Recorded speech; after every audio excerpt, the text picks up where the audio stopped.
શહેરના નાગરવાડા વિસ્તારમાં MES school આવે છે અને ત્યાં જ ખાડાઓથી તેના સ્થાનિક લોકો પરેશાન થઈ ગયા છે।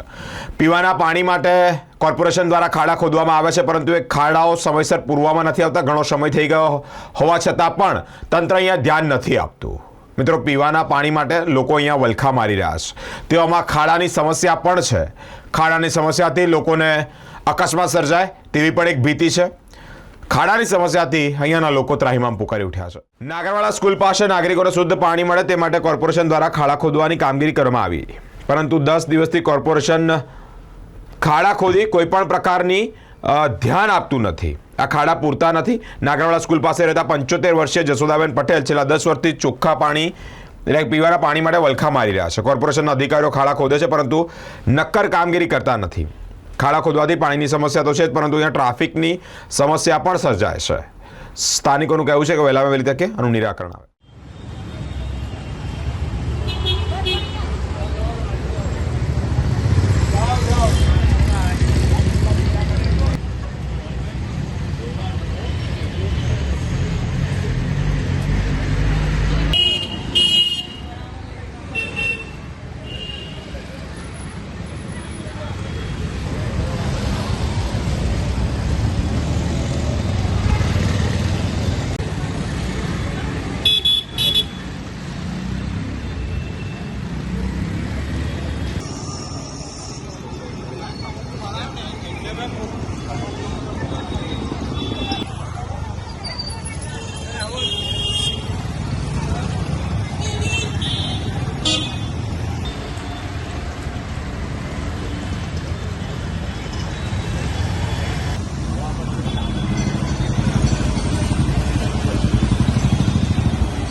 વિસ્તાર નાગરવાડા એમઈએસ હાઈસ્કૂલની સામે 4 વખત ખોદાયું, પણ પાણીનો બિલકુલ આ 10 વર્ષ થયા પણ પાણી ટીપું નથી આવતું।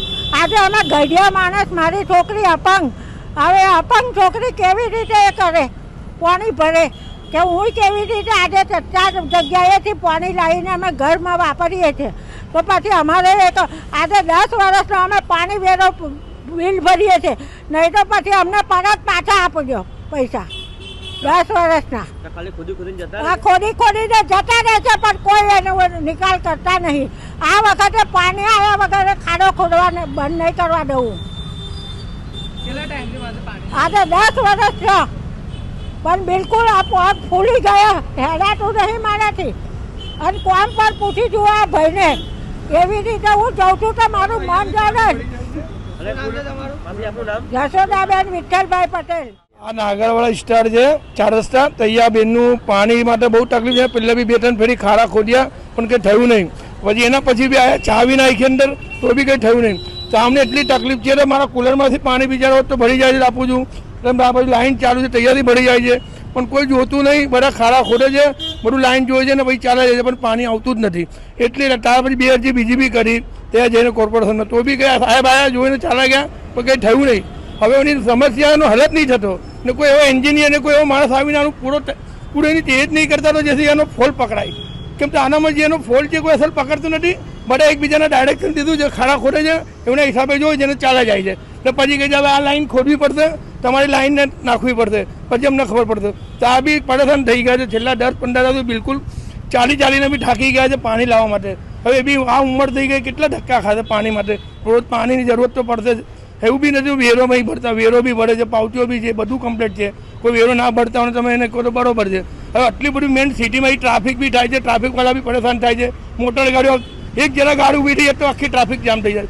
એટલે આ બી સમસ્યા છે, ખાડાના સાથે ટ્રાફિકની બી સમસ્યા છે। તો જ્યારે ત્યારે પછી ગાડીઓ અથડાય છે, જ્યારે ત્યારે તકલીફો પડે છે, પછી અમને સમજાવવા પડે છે ભાઈ જ્યાં ખાડો ખરો છે એટલે જરા વાર લાગી, તો કોઈ આ સમસ્યા હલ નહીં થાય। તો આમાં તો 2 તકલીફ છે, એટલે આવની તકલીફ બી નહીં થાય ના ટ્રાફિકની બી દૂર નહીં થાય, એ સમસ્યા રહેશે।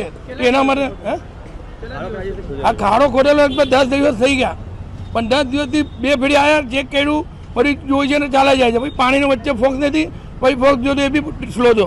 પણ મેં આને કીધું જે અસલ આનો જે પોઈન્ટ છે એ શોધો, આ લાઈન કઈથી આવે છે, આની લાઈન આગળ નહીં જતી, એને કોઈ વચ્ચે ડેમેજ થયું, પણ કોઈ શું હિસાબે કોઈ એનો એન્જિનિયર કોઈ જો મેઇન માણસ આવતો જ નથી, જે આની ટેક જે આનો જાણકાર હોય, જે આનો અનુભવ વાળો હોય, જે આ લાઈનો નાખ્યો એ। હા, મારું નામ ઉસ્માન ગની।